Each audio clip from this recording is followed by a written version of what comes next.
Hey, what's up, Zach here, and today I've got the all-new Xero X1, yes, basketball shoe, and thanks to Xero for sending me a pair of these. Check out. However, this video is by no means sponsored. All opinions on these, good, bad, and indifferent, are all my own. Now, these are a minimalist barefoot shoe meant for basketball. You are gonna be seeing professional players wear these. These are endorsed by a few of them. And so yeah, you're gonna be seeing these on TV. Are they right for you or right for everybody? We will get into that, of course, but yeah, an interesting new shoe on the market. I'm interested to see how these are received. Let's get into them. Now, of course, Xero is known for making barefoot minimalist style shoes, or quote unquote anatomic shoes. Remember, anatomic shoes are not necessarily barefoot shoes. I go over all of this in a 30-minute deep dive on barefoot and anatomic shoes. I'll leave that link below if you kind of want to go into more of a deeper dive into my thoughts on barefoot shoes and anatomic shoes, as well as what objective peer-reviewed literature says about barefoot and minimalist shoes. So like I said, I'll leave that link down below. Now, in terms of these specifically, starting off in the uppers, now these are, to me, you know, I think to myself, all right, it's barefoot, it's a minimalist shoe, it should be minimalist, right? So the outsole tread should really be the only thing that's super different. Although Xero did do what I think is a pretty interesting job of creating more of that basketball shoe feel, more of that basketball shoe containment in a minimalist upper. Now, the first thing you'll see is there's these like rubberized arches that come off the lace line. There's an outrigger lace eyelet that's incorporated into that, and that's enveloped by the foxing in the uppers, as well as, you know, the midsole foam and outsole tread that comes over it. So it's integrated really nicely. Thing is, it's very flexible, right? Because it's a minimalist shoe, right? They want it to be flexible. So I didn't notice those engaging a ton, but you know, if they didn't have them, maybe you would notice it. Now, going into the forefoot, you have a very substantial textile and TPU woven mesh going all the way through the uppers, kind of like into like where in the quote unquote quarters of the shoe are, kind of in the middle of the shoe. Then underneath of that, you do get a layer of padding, which is porous, right? That actually will breathe. So that was nice to see. And then going into the lace line, like I said, these lace eyelets are reinforced. You do get a runner's knot in these, which is really nice. And the tongue, honestly, there's just as much padding in the tongue as there is in the midsole almost, although the padding is a different durometer, obviously, but it is really padded. Lace irritation on these things is pretty much none, just because the tongue is so comfortable. As you go into the rear foot of the shoe, the fabric in the rear foot is super comfortable, and there is quite a bit of padding that goes around the heel counter and ankle collar. What I noticed on these is on the lows, if you use the runner's knot, heel slippage is mild. If you don't, it's moderate. On the highs, it's just none. Really, it locks you in really, really well. So like I said, as long as you use the right configuration. Remember, they're minimalist barefoot shoes. They're not meant for orthotics, so I didn't even test one in there. If you're using orthotics in these, they're gonna move around a little bit because, you know, traditional orthotics aren't meant to deal with the shape of these types of shoes. Just make sure you watch out for that. All right, but getting into the breathability mapping, this was really cool to see. Now, number one, the insoles on these things are really perforated. They're very thin. There's perforations all through them. So there is room for air to flow through these. Now, they still did heat up 98.7 degrees. And like I said, in the new way I'm doing this test, that is just kind of middle of the road.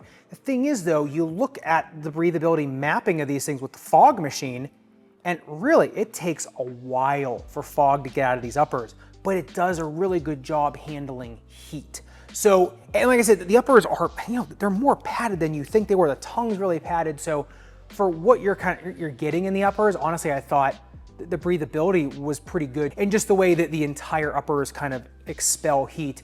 Maybe not so much on moisture, but certainly on heat. The one thing I did notice in the uppers, though, saying all these good things about them, is I did notice on my right foot only, and on the lows more than the highs, bending and snapping, maybe a finger's width in front of the distal extent of the lace line. That was pretty annoying at first, to be honest. It did break in over, I've had these for about a week and a half. It did break in, but I can still feel it. I can still feel the bending and snapping. Now, if I mess with the laces a little bit, I can get it to be better. And like I said, on the highs, it really wasn't a problem, but on the lows, like I said, I can still feel that bending and snapping. So I do really like what the uppers are doing in terms of, number one, containment in the uppers, just that little more rugged feeling in the uppers versus some other minimalist shoes. But I will say the one thing I did notice was, like I said, that consistent bending and snapping kind of right on top of the ball of my foot. Now you look at these things on the upper durability test, 10-second tires, grit sandpaper. There is a little like waxy drag guard on these. The burr does work through it, and it does work through some of the textile weave. So I think if you're a real extreme dragger, slider, you might start catching these. If you keep them on indoor courts though, I think the friction stays low enough, you'd probably be okay. Like I said, I didn't really mention this, these do have a pretty aggressive gusset on them as well. So like I said, all in all, for making a barefoot, quote unquote, minimalist anatomic shoe kind of fit into a more basketball frame, I think the uppers, like I said, almost completely did a pretty good job. All right, but getting into the midsole teardown for a minimalist barefoot shoe, there's actually some interesting things in here. Number one, that top layer, it looks like an integrated insole, even though there is a removable one. I did ask Xero what exactly was in this midsole foam. I did not get an answer, so I'm guessing they're not saying. On the microscope though, that top layer does look like open cell polyurethane. It looks remarkably similar to Ortholite foam. So is this maybe a unbranded, Ortholite top layer? Maybe. The bottom layer does look like EVA on the microscope. That's what I'm going with until told otherwise. And obviously there is no shank that defeats the purpose of a barefoot shoe. Take a look at the bounce height test, 31 centimeters in the rear foot and then 31 in the forefoot. So at least consistent slabs of foam across the shoe for it being a zero drop shoe. So, when I had these on, they don't feel all that bad underfoot. I mean, especially if this is that open cell polyurethane like that Ortholite makes. That stuff is incredibly insulating on the foot. It is incredibly good at protecting your foot from something more unforgiving under it. And maybe that's why, looking at the breathability mapping with the heat map, as you can see, like really the only places that you see a lot of heat on that top layer are right where the heat gun is, whereas other places it's a lot lower in temperature. It's that foam just doing a really good job of dissipating heat. So kind of you can see kind of that foam in action both in terms of the bounce height as well as on the heat mapping. But once again, I want to not sarcastically pose the question, where is the line drawn between a minimalist or barefoot shoe and just a shoe with a low stack of foam? So this is considered a minimalist barefoot anatomic shoe, and it's got more foam tech in it than some other just normal flagship shoes, right? I mean, this is interesting stuff in here. Plus, with the insole in there, the perforated insole. So like I said, where is the line? Where do you draw it in terms of how high that stack has to be for it to be more of a barefoot shoe?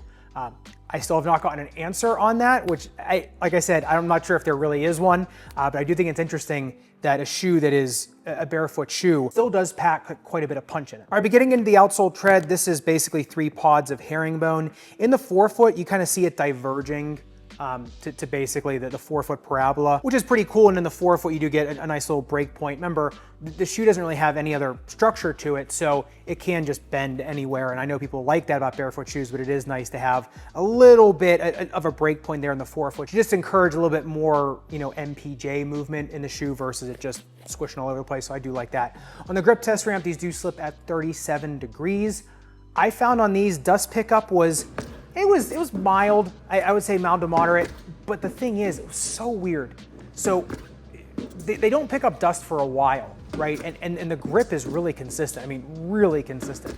The thing I noticed is when I'm walking around, especially on a court like this, a little dustier court that I have, is they felt like they were gonna slip. But then when you put them down, right, when you go to plant, they don't. Like when it counts, they don't slip. I noticed kind of going like side to side, like the heels of them could almost maybe move a little bit, but as soon as I went to plant, I mean, me, like I don't pull punches when I go on this court, like I'll fall over, right, to test the shoe. And I tried to make these things they were not giving. And so the dynamic grip I feel like is really good, even though, like I said, look underneath them, I mean, they're pretty a little dirty. Really, the grip was still very, very consistent. Look at this thing on the outsole durability test, 10-second size grit sandpaper. I did get 1 millimeter of damage on this. And this is translucent rubber, so maybe if they come out with more dyed rubbers, that might be a little bit better. Not all translucent rubbers are softer than harder rubbers or less resistant to wear, but I'm thinking maybe if they do a more dyed rubber or solid dyed rubber, that might be a little bit better, but we'll see. And look at the speed ratio on the lows as well as the highs. The lows come in at a 2.41, the highs come in at a 2.18. It's just a little bit of difference in weight, more material. Yeah, I mean, I think that's pretty accurate. I mean, the lows, they're nimble shoes, right? They're not gonna give you much back. It is good at giving you a little more comfort, but anytime a shoe bends like this, it's not going to give a ton back to you. I mean, these are barefoot shoes, so they're not supposed to. I I kind of liked playing in the highs more, to be honest, even though they were a little bit heavier. I just felt like being enveloped in the ankle a little bit more. I felt like I could just move the shoe a little bit easier. That's just me. Some people are gonna want the lows. I tend to like mids and highs more than lows anyway. So that's personal preference, might be completely different for you. But I'd say for both of them, for what they are, yeah, they are pretty darn nimble shoes. And with the grip that they have and the stopping power that they have relative to like I said, what they are, yeah, I mean, definitely, you can definitely see where the basketball pedigree is in these, the pickleball pedigree, and even tennis, because you can definitely get up and going on all three sports with these. All right, but getting into the fit, I'm gonna preface this by saying that all these numbers are for a men's size 10.5, not my normal 11, because in barefoot shoes, I always now go down a half size, because that's my Brannock size, 10.5. My court shoe size is 11. On barefoot shoes, you always wanna go with your exact heel to toe Brannock size. Not heel to ball, but heel to toe. I've found that really kind of, that's where barefoot shoes, especially if you're using them for sports, fits the best. So I'm still putting these in the same categories as everything else, because I feel like you kind of have to compare these stats to what you would compare a shoe a half size up from, because you're usually going down that half size. That's where I'm coming from with that. Number one, these have a 13-degree in flare. That's pretty typical for barefoot shoes. Now, these things do have a rested everted position of 2 degrees. When you put them down on a flat surface, they are a little bit wobbly. I think that is due to the fact that they're trying to make these a little bit easier to transition step, because usually barefoot shoes are a little bit clunky, to play a court sport like basketball, tennis, or pickleball. So I think that, I'm guessing that is part of the design, because it was on all 4, right, left, lows, and right and left highs. So I do think that was intentional, just to give these a little bit easier transition a step. Now, like I said, 2 degrees resting eversion, and that goes to 8 degrees with loading. So similar to other barefoot shoes where I've gotten 6 degrees. That's normally because these shoes are gonna allow as much motion as your subtalar joint, your talonavicular joint are gonna allow. So that's pretty much what mine allows. So that's what I get from these. So like I said, they're not gonna be the most containing things in terms of that, but they're also barefoot shoes that they're not supposed to be. They're not trying to lock you in, they're trying to, what they say, like unlock, your potential. Now in terms of length, they come in at 27.8 centimeters, 9.7 centimeters of metatarsal width, 11 centimeters of toe box width, and a toe box taper of 21 degrees. Like I've said in other videos, in Atomic barefoot shoes, they still have a taper, right? These shoes still do taper. It's not as many degrees as you would think that differs them from a more traditional shoe. These ones actually are not as wide in the metatarsals as some others, although they are still wide, and they get wider going into the toe box. That's the real crux.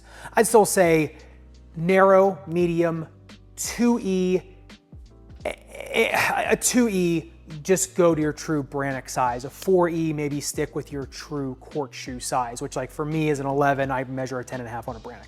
So that's what I go, just because, like I said, in the metatarsals, they're not as wide as others. If you are a 4E and don't mind breaking in a shoe, go for it. The only thing I see is that, if you do have a prominent styloid and you're a 4E, that rubberized piece might annoy you, as well as the outsole tread coming up over there. So especially in the highs where you're not gonna get as much forgiveness on them, that's kind of what I go with. Like I said, you should be able to get into these all sizes just in your true size. Like I said, if you're a 4E and want a glove-like fit, you're going to get it. But just from what I've noticed from the numbers on these versus the numbers on some other barefoot shoes that 4Es go true to size on, that I've just seen in my practice, just in real life, I would probably go true court shoe size on them for a 4E.